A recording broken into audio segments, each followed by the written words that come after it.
प्रभु रामचंद्र भगवान की जय।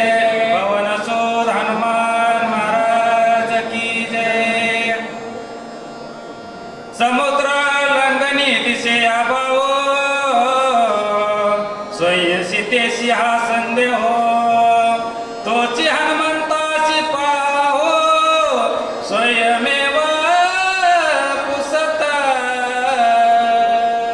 श्री गणेशाला वंदन करून पाठीमागचं जे कथानुसंधान, त्या अनुसरूनच पुढच्या कथा भागाला सुरुवात करूया. अत्यंत गोड अशा प्रकारचं कथानुसंधान आहे ब्रह्मपुत्र. आणि ब्रह्मपुत्र होत असतानाच मध्येच ॲडव्हर्टाइजमेंट आली. कोणती आली? हनुमंताने जो मणी होता तो मणी प्रभू रामचंद्राच्या सुपूर्त केला. आणि प्रभू रामचंद्राला पाठीमागच्या आठवणी आल्या. काही जुन्या वस्तू असतात, ते पाहिल्यानंतर पूर्वीच्या आठवणी असणाऱ्या माणसाला होत असतात. तद्वत तशा प्रकारच्या आठवणी प्रभू रामचंद्राला आल्या. राजा दशरथ आठवला, ते झालेलं युद्ध आठवलं, सीतेला दिलेला मणी तो आठवला. नव्हे 14 वर्ष झाले सीता आपल्यापासून दूर आहे, पण ते सीता सुद्धा आपल्या जवळच असल्याचा अनुभव प्रभू रामचंद्राला त्या ठिकाणी आला. आणि हनुमंताला बोलतात, हनुमंता, सीतेला मणी तुझ्याकडे दिला, आणखी सीता काय म्हणली सांग. आता हनुमंताला काय स्वतःची कीर्ती सांगायची होती का? ब्रह्मदेवाला म्हणून तर बोलून घेतलं होतं, ब्रह्मपत्र लिहून घेतलेलं होतं. हनुमंताने प्रभू रामचंद्राच्या समोर असताना साष्टांग दंडवट घातला, दोन्ही हात जोडलेले उभे राहिले. प्रभू रामचंद्राच्या लक्षामध्ये आलं. आपण ह्याला उगाच विचारलं, लिहिले ब्रह्मदेवाने, वाचा. एक बापा हनुमंता, माझे पोटी परम चिंता, समुद्र लंघनी तिघांची सत्ता, न देखे चौथा पुरुषार्थी. संपली. इकडे सीता माता हनुमंताला बोलतात, हनुमंता, कारण हनुमंतराय हट्ट घेऊन बसलेले. सीतेला काही न्यायचं नाही, आपल्या मनाची करणी केल्याशिवाय राहायचं नाही. आणि सीता माता म्हणतात, हनुमंता तू मला सरळ घेऊन चल. हनुमंत म्हणतात, मी तुला घेऊन जातो. यानंतर दोघांमध्ये बराचसा संवाद झाला. पाठीमागच्या ओळीमध्ये असताना तो गेलेला आहे, पण प्रसंगानुसार आपल्याला आपल्या पाठीमागे गडबड सविस्तर असताना तेवढं काही होत नाहीये. आता सीता मातेने ज्यावेळेस हट्टच केला, हनुमंताने हट्टच केला, त्यावेळेस सीता माता म्हणतात, बाबा रे, मी तुझ्या पाठपोळी बसेल, तू आकाशामध्ये असताना उडी मारशील. पण ती काय इथल्या इथं उडी मारायची का? 400 कोसाचा असणारा समुद्र आहे, इथं प्रचंड असणारे राक्षस आहे. यांनी जर हल्ला केला, तू जर उडी मारलीस आणि मी जर ओढून जर घसरून जर पडले तर माझं असतं काय होईल बरं? बोला. गरुडाबायो की हनुमंता, दुर्धरात समुद्र येर समजता, नरवा नरस स्थिर गुणाता, केवी येते आता हे बरे.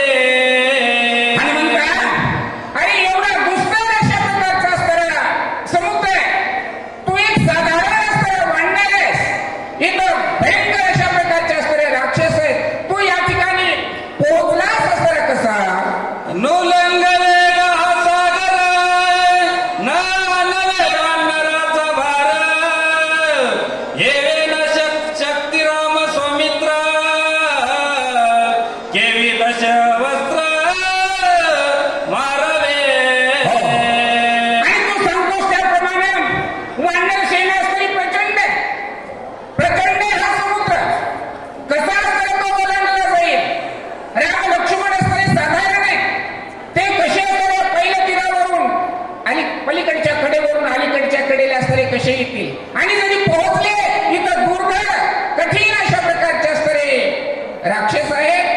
कसा निभाव लागेल? ऐकून शिंद्याचे वचन हनुमान झाला हास्यवदन श्रीरामाचे नेनसी महिमान बाण प्रेरण अनिवार्य. सीतामातेचं बोलणं हनुमंताने ऐकलं आणि हनुमंताला सीतेचं बोलणं ऐकून हसू आलं.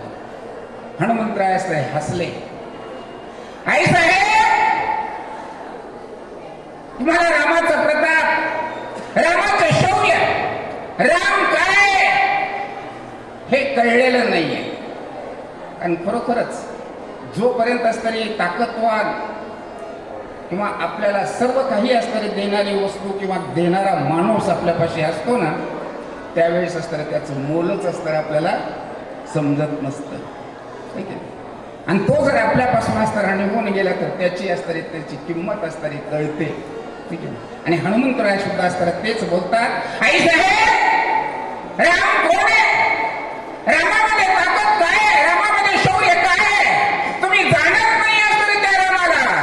हनुमंतराय असतरी हसून आणि सीतामातेला बोलू लागलेले आहे. श्रीराम भक्त दुर्दर्शन बाणी बावनी नरवानर उतरुनिया परपर आई साहेब, मारिला.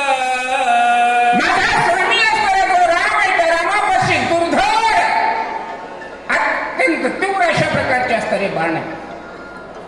एकाच बाणामध्ये असणाऱ्या संपूर्ण वानर सैन्याला बसवतील आणि क्षणार्धामध्ये पहिल्या तीरावरून या कडेला असणारं आणून सोडतील. एवढं सामर्थ्य असणारं त्या रामामध्ये आहे. आई साहेब, निर्दळनी निशाचर विंध्वसोनी लंकापुर मारोनिया दश शिर तुझा उद्धार. आई साहेब, अजिबात असणारे तुम्ही चिंता करू नका. रामाची सत्ता, रामाचा अधिकार असणारा मोठा आहे. ज्याच्या सत्तेशिवाय असणाऱ्या झाडाचं पान सुद्धा हलत नाही. राम येतील, वानरांनाही आणतील आणि या ठिकाणचे जे दुष्ट राक्षस आहेत या दुष्ट राक्षसांचा संहार करतील.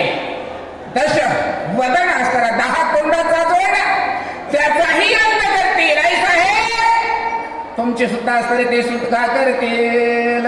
आयशे उत्तर ऐकता सुखे उलासली सीता वेगी जाई बा हनुमंता शीघ्र रघुनाथा अनवया. आता सीतामातेनेच हनुमंताला प्रश्न केला होता. हनुमंतच म्हणत होते आई साहेब तुम्हाला असणारे काही समजत नाही, पण सीतामातेच्या मनामध्ये असणारी शंका होती म्हणून सीतामातेने हा प्रश्न केला होता. आणि हनुमंताने जे उत्तर दिलं आता मात्र सीतामातेला असणारी खात्री पटली. हा पक्काच असणारा हा रामाचा सेवक आहे आणि रामाविषयी असणारा ह्याला पूर्णपणे असणारा विश्वास आहे. आणि आश्वस्त शब्द असणारे हनुमंताचे ज्या वेळेस ऐकले सीतामातेला सुद्धा हर्ष झाला, आनंद झाला. श्रीराम जय राम जय जय राम. हनुमंता, जा जा, लवकर जा. रामाला असणारा निरोप दे. रामाला या ठिकाणी घेऊन ये. न करिता युद्ध कंदन न करिता राक्षसांचे दमन न करिता लंका दहन ओगा येतो ना मिनवचे. सीतामातेचा असणारा हा उल्हास, सीतामातेला आपल्या शब्द पटलेत, विश्वास पटलाय.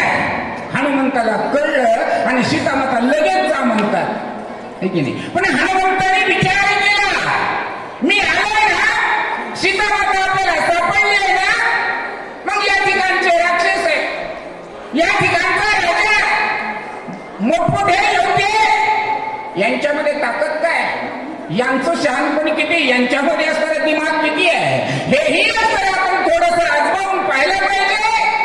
तेवढा तरी वेळ असताना आपल्याला असायला पाहिजे ना. अशा प्रकारचा असणारा कोण हनुमंत या मनामध्ये विचार करतात. मी काय आलो नटिकार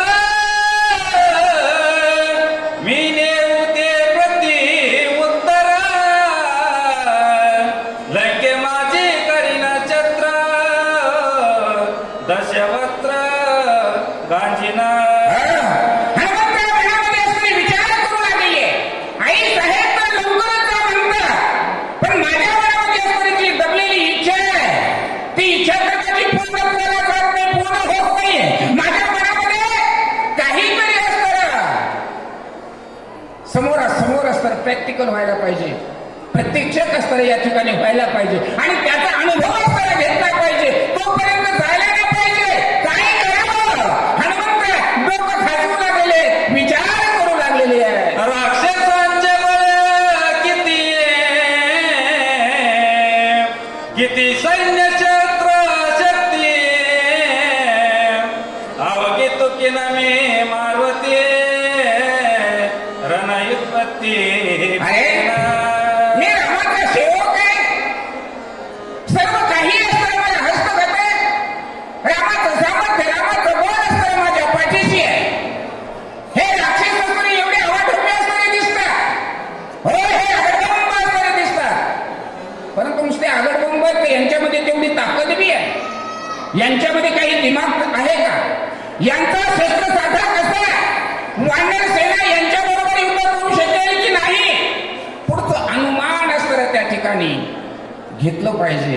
रणभूमीच्या अगोदर, युद्धाच्या अगोदर आणि रण मैदानामध्ये आपल्या एरियाची असणारी चापलुसी केलीच पाहिजे. हे नियम आहे बरं का. आजही चालतं, आजही करतात आणि पाठीमागून पासूनच असतं ते आलेले आहे. आणि हनुमंतराय सुद्धा असतं तोच विचार असतं करू लागलेले आहे. राक्षसांचे करावया जगरा मुख्य मुळवन उपारा हनुमान बुद्धिवंत गारा केले पुढा ते ऐका. आई साहेबांची आपली तर भेट झाली. आपल्याला जे काम सांगितलं होतं ते तर काम पूर्णत्वाला भेटले, परंतु इथली जासूसी घेतल्याशिवाय इथला पूर्णपणे आत्ता पत्ता घेतला पाहिजे. यांच्याबरोबर भांडणं केली पाहिजेत. यांचं बलाबळ, यांची ताकद, यांचं सामर्थ्य याचं अनुमान घेतलं पाहिजे. रणभूमीमध्ये असताना ते आपल्या बरोबरीला आहेत का, आपल्या मागे आहेत का, आपण ताकदीने जास्त आहेत, अनुमान काहीतरी घ्यायला पाहिजे आणि यांच्या संकट भांडण करायचंय. काय करावं लागल? रावणाचा आवडता असतं हे अशोकवन आहे, या अशोकवनाची जर नासाडी केली तर हेच कारण ठरू शकतंय. म्हणून इथंच काहीतरी आपण केलं पाहिजे. हनुमंत विचार करू लागलेले आहे. आयच्या विचारी जवळ आपण चितामने करी बागमन हनुमान खा घाली खालती मान रचया मान हनुमंतराय डोकं खालीत होते. श्रीराम जय राम जय जय राम, श्रीराम जय राम जय जय राम. पण मनामध्ये असणारा सगळा जासूसीचा विचार चाललेला होता. सीतामाता त्यांच्याकडे पाहत होत्या. ए अरे तुला जा म्हणते ना, बरेच दिवस झाला तर मी इथं बसली आहे, मला कंटाळा आलाय, रामाला जाऊन लवकर घेऊन ये. आणखी जाच म्हणतात का? हनुमंताने म्हणले आपण यांच्याकडे बघायचंच नाही, आपण खाली मान घातली. हनुमंत खाली पाहू लागलेले भेटावया श्री रघुनाथा उल्हासन देखे हनुमंता ऐशी प्रबळ कोण चिंता ते मज तत्वता सांगावी. आई साहेब सीतामातेने हनुमंताच्या हावभावाकडे पाहिलं. मी आतापर्यंत रामाविषयी त्याला बोलले, जेवढं बोलले, एवढ्या उत्स्फूर्तपणे असणारा हा प्रतिसाद देत होता, मग उत्साह याच्यामध्ये दिसत होता. पण आता रामाच्या भेटीला परत जा म्हणल्यानंतर याचा चेहरा सुकलाय का? नवीन चेहराच नाही सुकला. याला रामाच्या भेटीला जाण्याची सुद्धा इच्छा दिसत नाहीये. खाली बघायला लागलाय. मी काय बोलते ह्याच्या लक्षातच बसत नाही. असं का होतंय? सीतामाता मनात विचार करू लागलेले आहे. माझे सांगत आणि जवळतांत तुझं लागेल ती चिंता शोध तुझे होन करिता अन्नपानता मज नाही. तुला रामाकडे जा म्हणले तर खाली बघायला लागला. तुला काही रामाकडे जाऊ वाटत नाही का काय? हनुमंताने खाली बघत बघतच बोलले. आई साहेब, अहो मी तुमच्या शोधात रस्त्यामध्ये अनेक अडचणी आल्या, तुमचा शोधच लागत नव्हता, शोधच लागत नव्हता, चिंता लागलेली होती, तहान लागली नाही, भूक लागली नाही, कारण सीतामाता सापडत नाही. है की नाही? सीतामाता सापडत नाही, भूक पळाली, तहान पळाली, पण तुमची भेट झाली. है की नाही? भुकेला आता पोटामध्ये कावळे ओरडायला लागले, हाताने तोडायला लागले, नरडे कोरडे पडायला लागले. आई साहेब, आणि तुम्ही मला जा म्हणता. आता माझं हे सगळं जर ऐकलं तर तुम्हाला वाईट वाटेल आई साहेब, म्हणून मी खाली बघतोय, म्हणून तुम्हाला काही बोलत नाही. नाही अन्न नाही जेवण, सुजने जाव पाये प्राण, न करवे समुद्र लंघन, हाती उद्योग ते. आई साहेब, म्हणून तुम्हाला सांगू वाटत नव्हतं. मी जर बोललो, माझे शब्द जर ऐकले तर तुमच्या डोळ्यातून पाणी थांबणार नाही. आई साहेब, जेव्हापासून तुमच्या शोधाला निघलोय तेव्हापासूनच त्याला उपाशी आहे. पोटामध्ये आता ओढायला लागले, नंतर कोरडं पडलंय, उभं राहवत नाहीये, हात पाय हलवत नाहीये, पाय सुद्धा उचलत नाही. एवढं थकलोय, कधी पडेल आणि कधी जीव जाईल असं झालंय. आणि समुद्र तर मोठा आहे, कशी उडी मारू हाच विचार माझ्या मनामध्ये पडलेला आहे. आई साहेब, कवीचे वचन ऐकता, गरीवरे रुदन करी सीता, महापापीन मी तत्वता, दाढी हनुमंता.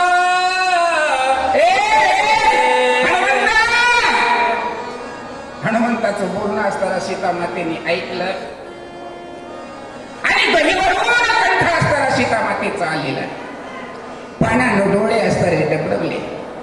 पापीने हनुमंता, मी माझ्या माहेरावरून माझ्या पतीकडून असताना कोणीतरी रामाचा निरोप घेऊन आला. बस बाबा, तांब्यावर पाणी पे, थोडी विश्रांती घे. हे सुद्धा म्हणण्याची माझ्याकडे असणारी शक्ती नाही, माझ्याकडे असणारं काहीच नाहीये. मी तू जसा आलास तसंच तुला असणारं माघारी पाठव ना.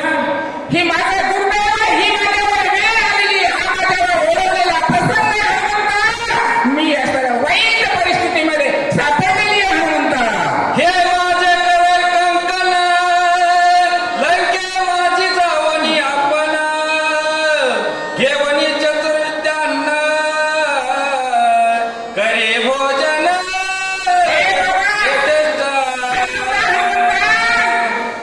तू माझा लेकरू आहेस, उपाशी आहेस, भुकाचला आहेस, तहान लागलेली आहे. काय करू, माझ्यापाशी असणारं काहीच नाही बाबा रे. हे बघ, माझ्याकडे हे सोन्याचं एक कंकण आहे, हे सोन्याचं कंकण घे. टेकडीवरून खाली उतरल्यानंतर बाजार आहे, बाजारामध्ये जा, काहीतरी वडापाव काहीतरी भेटे खा आणि हानवडी इथून जा बाबा. हनुमान कुशेची देशी, अन्नाची चवी आहे कैसी, सीता आहे हनुमंतासी, काय तो मासी भक्षणे. आई साहेब, काय देता तुम्ही? सोन्याचं कंकण, सोन्याचं कंकण घ्यायचं, मोडायचं, त्याचे पैसे घ्यायचे आणि त्याचं अन्न घ्यायचं. पण अन्न हे काय असतं आणि अन्नाची चव काय असते? आई साहेब, हेच मला माहिती नाही, कारण मग कधी अन्न खाल्लेलंच नाही, मग त्याची चव असताना मला कशी माहिती असणार? आई साहेब, माझं खाद्य असणारे जरा वेगळे. आई साहेब, हनुमंतराय गहिवरून अत्यंत किविलवाण्या अवस्थेमध्ये मग सीतामातेला बोलू लागलेली आहे. आम्ही वनर वनचर, वनवासी निरंतर, नित्य वनफळाचा आहार, अन्न मात्र स्पर्शे न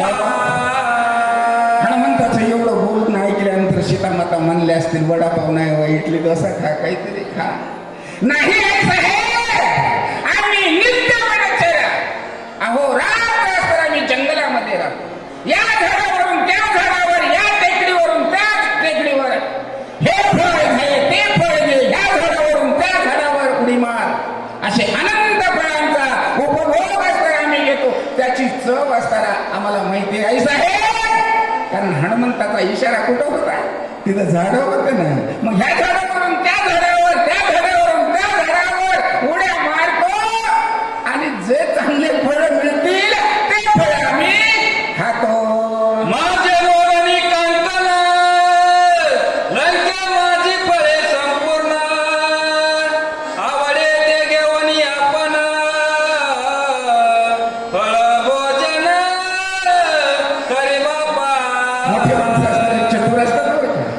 मोठे माणसं फिरवून फिरवून आपल्याला तिथंच आणत असतात. ठीक आहे ना. हनुमंताने एवढं सर्व काही असताना सांगितलं तरी सीतामाता म्हणतात, बाबा रे, तू फळ, तुला अन्न खात नाहीस ना, अन्नाची चव तुला माहित नाही ना, मग हे सोन्याचं काकण आहे, सोन्याचं कंकण असं बाजारात विकलं की त्याचे पैसे मिळतात. आणि पैसे जरी नसले तुला पाहिजे, ज्याच्याकडे जातील, ज्या ठेल्यावाल्याकडे जातील ना, सगळेच असतात त्यांच्याकडे फळं, खूप नमुन्याचे फळं असतात ना. तुला जेवढे फळं खायचे, जसले फळं खायचे, सोन्याचं कंकण आहे, काही कमी फळं येणार आहेत का, हे की नाही? भरपूर फळं, हे त्यांचे तुझ्या आवडीचे फळं खा रे बाबा. एक माते माझे शिर, मी तव स्वयंपाकी केवळ, जाशी मनुष्याचा विटाळ, हे माझा फळ आई साहेब, मित्र. नाही हो नको. अहो हे पण चालत नाही आई साहेब. मग काय चालतं रे बाबा? आई साहेब, आम्ही माणसाचा विटाळ झालेले, माणसानं ज्या फळाला स्पर्श केला ते फळ असतं रे, आम्ही खात नाही. आम्ही सोहळ्यामध्ये राहणारे आहे, आम्ही सोहळ्यामध्ये राहणारे आहे. हो, आणि सोहळ्यामध्ये राहणारा माणूस म्हणजे ब्राह्मण माणूस दुसऱ्यानं शिवलेलं खात नाही, स्वतःच शिजवतो, स्वतःच असताना तो खातो. तसे स्वतःच असताना झाडावर उड्या मारतो, स्वतःच्या हातानं फळे तोडतो आणि स्वतःच्याच हातानं खातो. हातवटीचे कीर्तन, जेविना घेती सुब्रह्मण, तैशीच फळे कित गाण, मज लागून अपवित्र. हातवटीचे म्हणजे हातानं बनवलेला बाजारामधलं आम्ही काही खात नाही. ब्राह्मण मंडळी जसं स्वतःच्याच घरचं अन्न असतं ते शिदा घेतात, आपल्या घरचा शिदा आपल्याकडून घेतात आणि घरी नेऊन बनवून खातात. दुसऱ्यानं असं स्पर्श केलेलं ते बनवलेलं अन्न खात नाही, बाजारचं घेऊन घरी जात नाही. जसे शुद्ध ब्राह्मण असतात, ब्रह्म जाणे तो ब्राह्मण, जाती नाही तर बरं का मी बोलत, ब्रह्म जाणे तो ब्राह्मण, हे की नाही? जे शुद्ध आहेत ते शुद्ध असतात, बाजारात इकडलं तिकडलं इकडलेलं खात नाही. ते स्वतः असतात, ते बनवतात, स्वतः खात असतात. तशा प्रकारे आमचा सुद्धा व्यवहार आहे. ऐकून कपीची मत, साशंकिता झाली सीता, हनुमंताची आरता, काय काय मी आता अर्पणे.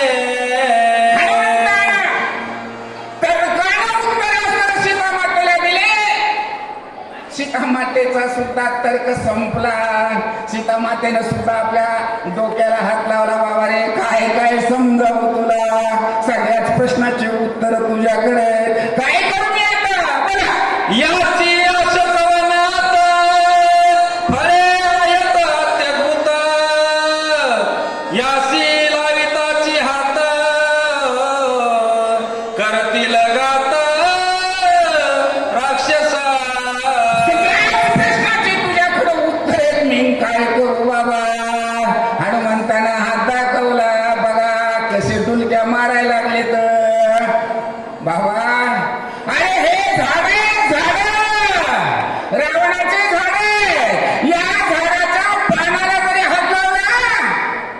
लगेच असं तिकडून बॉम्ब गोळा येतोय है की नाही? त्याला हात लावायचा नाही बाबा, हे लई खडतर आहे. सीतामाता समजावून हनुमंताला सांगतात. कपे तुझा करतील गात, तोची माझा प्राणांत, साधीला प्रयत्न होत, स्वामी कार्यात नसेला. सीतामाता आणि हनुमंत दोघांचा संवाद चालू होता. हनुमंताकडे सीता बोलत होत्या, पण सीताकडे हनुमंत पाहत नव्हते. जे फळाचे झाड होते त्या झाडाकडे पाहत होते. आपला तोंडाला पाणी सुटेलं गिळीत होते आणि पाणी गिळू गिळू असताना बोलत होते. म्हणून सीतामाता म्हणल्या, बाबा रे, त्या फळाकडे बघितलंस, तिथलं फळ जर उचललंस आणि खाल्लंस ना, रावणाचे सेवक येतील आणि तुला मारतील. बाबा माझ्या देखत तुला जर मारलं तर मग माझं काय होईल? हनुमान म्हणे असो वृत्तांत, जाईना भुकेला कुंतत, सुधा नवे हा कल्पांत, आला प्राणांत माझा लागे. राक्षस मारतील का मला? मग त्या सोडून विषय जेवायचाच. माझी भूक नाही, माझ्यावर कल्पांतच ओढवलाय, महासंकट आहे माझ्यावर. हाणतो उडी रस्त्यातून, पुन्हा पडतो समुद्रात, देतो जीव तिकडच, जातो. मग आई साहेब हनुमंतराव बोलता बोलता बोलता गेला चाचरी, मूर्छिता पडला धरणीवरी, दोही डोळा लाविली चंद्री, सीता सुंदरी बजली. सीतामातेला बोलत आहेत, सीतामाता हनुमंतरायाला बोलतात. आणि हनुमंतानं आपलं शरीर टाकलं जमिनीवर, लागले हातपाय फोडायला, नरड लागले घर वाजायला, डोळे पांढरे झाले है की नाही? आता काय होईल? आपला जीव जातो की काय? आता आपलं सगळं संपलं, अशी हनुमंताची अवस्था सीतामाता पाहू लागलेली आहे. थापटोनी हनुमंता, स्वयं सावध करी सीता, कोणाचाही कळ न देता, गुप्त अर्थ तू सेवे. सीतामातेपासून तिथं पाणी असेल, पाणी घेतलं. ए हनुमंत, ए बाबा, ए उठ उठ उठ. मडक्यातलं पाणी घेतलं, तोंडावर शिपलं. आई साहेब लय भूक लागलीये, लय भूक लागली. भूक लागली ना बाबा, तुझा जीव चाललाय ना, खाली पडलेलेच फळ खा. सीतामातेनं गपचीप हनुमंताला परवानगी दिली. जोरी होय सुधारण, पडली फळे खावी आपण, गाली ते श्रीरामाची आण, फळे तोडून न खावी. सीतामातेने सांगितलं, हनुमंता फळं खाली पडलेलेच तेवढे खा. हो, हनुमंताने सांगितलं, हो आई साहेब, जेवढे फळं खाली पडलेले तेवढे खातो. तुला जेवढं भूक आहे तेवढेच खा. हो आई साहेब, तेवढेच खातो, मला जेवढी भूक आहे तेवढी. आणि भूक जर माझी नाही संपली तर झाडाला हात लावायचा नाही. तुला रामाची शपथ आहे, फक्त खाली पडलेलेच फळं खा. सीतामातेने शपथ हनुमंताला घातली. ऐकोनी सीतेचे वचनासी, हनुमान खाजवी दोन्ही कुशी, मग आला वनवृक्षपाशी, निज मानसी विचारी. सीतामातेने परवानगी दिली. हनुमंता, तुला फळं खायची आहेत ना, खाली पडलेली खा, तोडायची नाही. तुला रामाची शपथ आहे. जय श्रीराम.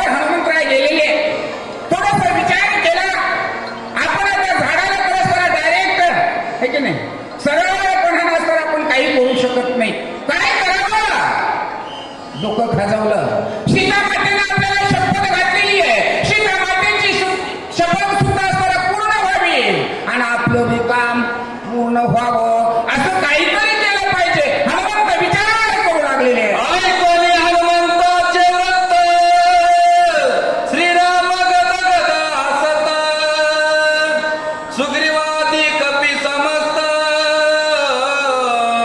स्वयं हसत सौमित्र. नाही बाबू, ऍडव्हर्टाइजमेंट आली आता इथं, हे की नाही? कारण हे ब्रह्मपत्र आहे.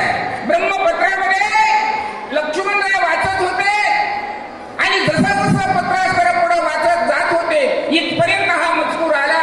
सर्व वानर मंडळी असताना त्या ठिकाणी हसू लागली म्हणतात. आणि भगवान प्रभू रामचंद्र सुद्धा त्या ठिकाणी खदखदून हनुमंताने असताना केलेली चापलूसी याचं कौतुक प्रभू रामचंद्राला वाटलेलं आहे.